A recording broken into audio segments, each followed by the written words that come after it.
This is crazy.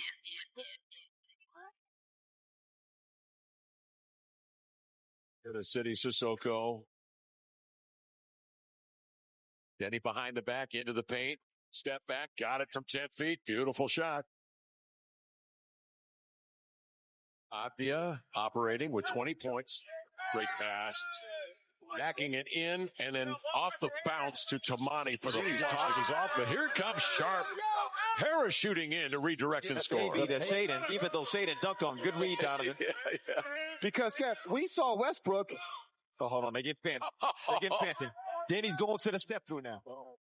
The Blazers get the win tonight in Sacramento. And after missing the previous 3 games, Deni Avdija is back following that lower back strain, and he goes off for a game-high 30 points, also notching 8 rebounds and 8 assists, a team-high in assists for Deni, as we bring in our Tom Havastro, and he has more on Deni Avdija's return. Hey, Tom. Hey, you know, I think, Jamie, when we talk about this guy, Deni Avdija, it's not enough to say he should be in the All-Star game. It's all-NBA type talent, and we have the numbers to prove this. He's the number 1 guy in 3-point assists. He's the number 1 guy in drive assists, and we haven't even talked about his scoring. Like you said, 15 points in the first quarter, career high. You think his back is feeling good? He is carrying this offense in more ways than one, and when you look at the numbers of his 25, 5, and 5 games, that's 25-plus points, 5-plus rebounds, 5-plus assists. Since taking over point guard duties when Jrue Holiday went down mid-November, Deni Avdija has 17 nights like tonight with at least 25 points, 5 rebounds, and 5 assists in the same game. That no one else has more. I mean, we talk about Deni Avdija and his ability to fill up the stat sheet, but it's also all in winning plays. We can't just point to the box score and just say, hey, he's filling up the stat sheet, empty calories. No, he's doing this in wins. And when you look at on-court, off-court data, how well the Blazers perform when he hits the bench versus when he's on the floor, everything points to he's one of the most valuable players in the NBA. And so when you talk about a guy who was coming into this season as a most improved player candidate, and he's fulfilling that and then some, I don't think we can just kind of say, yeah, we'll throw an all-star appearance at him and be happy with that. I think this guy is playing at a level with the injuries at the top of the NBA that I think he is in the conversation for All-NBA. And I think he deserves one of those spots considering what he does night in and night out when he's missing some games with the back injury and then comes out with 15 points in the first quarter. Wow, I just not much to say other than the fact that he is undeniable out there for the Blazers. You know, the thing about Deni is that he was out for 3 games and the team missed him. But I think his first quarter performance showed that he missed them too. He missed playing. Deni Avdija plays with such an appetite for competition and for making the right plays and doing the right things. Tom, one of the things that stood out to me in his 38-8 return to play was that Deni Avdija is comfortable playing off the ball. He doesn't have to be ball dominant, even though he's very skilled with the ball in his hand. He's able to make plays off the ball and space the floor. And that is a really important component to winning in team chemistry. Yeah, and that's really, I think, out of the emergence of Shaedon Sharpe and Caleb Love, the playmaking ability of those two guys. Deni catching those kickouts to the three-point line in the corner, rarely do we see that, but he's able to hit that shot with regularity, shooting over 40% this season on corner threes. And so it is kind of a really nice thing to have that in his back pocket when we won't be too far away from having Jrue Holiday and Damian Lillard having those kickouts and having Deni Avdija being able to attack closeouts, going downhill with that catch-and-shoot 3 that he also has in his holster. This guy has a lot more skill to his game other than getting downhill on that dribble penetration. You're so right. He is a multifaceted offensive threat, and I can't wait to see more of these minutes with other point guards on the floor. That's so true, Tom. I was just thinking about that, but when you get the guards back healthy, the makeup of this team with Deni, it looks great. Thank you, Tom. Well, tonight's golden shopping cart, Fred Meyer's golden shopping cart, player of the game is Deni Avdija in his return with that game-high 30 points. He also got to the free throw line, as he does, Michael, a perfect 8 for 8 from the charity stripe. But you have a couple of illustrations of Deni's game, right? Yeah, let's just unpack his efficiency. We talked about, or I commented to Tom about him playing off the ball and able to stretch and be impactful. He's on the weak side. Shaedon Sharpe gets doubled, and Blazers have beautiful spacing. Donovan Clingan, the secondary playmaker, and then he slides down into the alley for that corner three. That's Deni off the ball. And if you double, you're going to leave somebody open, and you don't want that to be Deni Avdija. But this is the Deni Avdija, the turbo that we always see, the one-man fast break. Not many in the league have the speed, the strength to finish with the level of frequency through contact that Deni Avdija has. This is always an impressive list when you look at the 25, 5 and 5, but Deni Avdija now has 21 games with that stat line, and that's just behind Luka Doncic and Nikola Jokic. So all NBA players. Yes.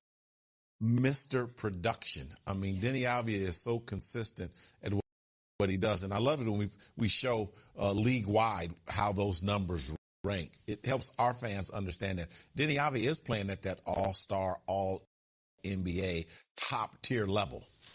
You mentioned before how sometimes when you're in the moment, it is hard to see that and really appreciate what we're seeing from Deni. Yeah, I like to use the phrase that when you're in the picture, you can't see the frame. And so if you're Blazer fans and you're seeing Deni every night, you become desensitized to the greatness until you hear somebody come in from the national level and say, this production fits this list of players. And that list is Nikola Jokic, an MVP, and that level of player, or Giannis Antetokounmpo, in terms of how he finishes in transition and on the break, and then others when it comes to how often he gets to the free throw line, and then others when it comes to his and ones. I mean, there's so many lists that Deni Avdija is on that are top 10 in this league. How about athleticism, that list? We know Shaedon Sharpe is near the top across the league. Tonight, Shay with 27 points. I always say athletes don't have off days. I mean, because athleticism, you run and you jump every night. You might miss some shots. But Shaedon Sharpe is athletic and skilled. And everybody doesn't always have that combination. And Shaedon Sharpe has continued to improve his skill set at the NBA level, whether it's negotiating screens, having the ball, getting downhill, attacking the paint. He had a rebound tonight where he went up 11 feet and just snatched it. And people thought it was a goaltending because they just hadn't seen it. Right. I mean,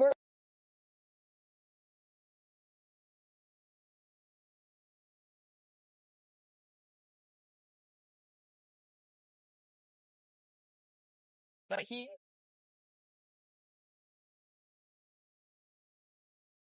to be better at. And not only is he better at it, I mean, he's climbing the list of steals, and he's using his athleticism in other ways. And on that graphic, one thing that stood out that I wanted to quickly comment on was he got to the free throw line 11 times. And getting fouled is a skill in this league. It really is. Still to come here on the Fred Meyer post-game show, we're going to get Michael's thoughts on what you've learned from this Blazers team in this new year, as they're now 8-2 in the month of January. The NBA celebrates Dr. Martin Luther King Jr.'s pursuit of racial, social, and economic justice. The time is always right to do what is right. To learn more and get involved, visit nba.com/MLK. Here's JG, Drew, and Dame on Martin Luther King Jr.'s legacy. One word to describe Dr. Martin Luther King would be revolutionary. Obviously, the way he spoke up not only for blacks, but for this country in general, I think is huge. Being able to have equal rights and opportunities, not only for just blacks or whites, but for men and women. His message was not only about the, I guess, advancement of black people. It was about the betterment of the world we live in, and creating a better situation for colored and non-colored people to coexist, in a better way. And I think because of his stance, obviously his life was taken because, he sacrificed his own life and his own safety and his own family to try to create change, for us to live in a better world. And today we do, and he hasn't, or he wasn't fortunate enough to experience what we, probably take for granted some days. But his impact and his message of, seeing people not for the color of their skin, but the content of their character. Today we have an opportunity to be successful because of our character. Some powerful words there. Michael, what did you take away from what our players had to say? I was just thinking really as I was listening to Dame about Dr. King's impact, right? You look at his impact on societal change and the fact that it was through nonviolence. That kind of resonated with me. But then our sense of consciousness and awareness now, right and wrong, through the lens of civil rights and the movement and equality, social equality, racial equality, and economic equality, is all something that we need to revisit more than once a year. Because it affects us all. So true. So this month of January for this Blazers team, it's been very impressive as they have they have the best record for the month of January in the league. Yeah, and I don't want to overreact or get hyperbolic or whatever, hyperbole, I don't know what the word is, but I'm excited, right? Because the experience and the depth of this team is real. It's a real thing.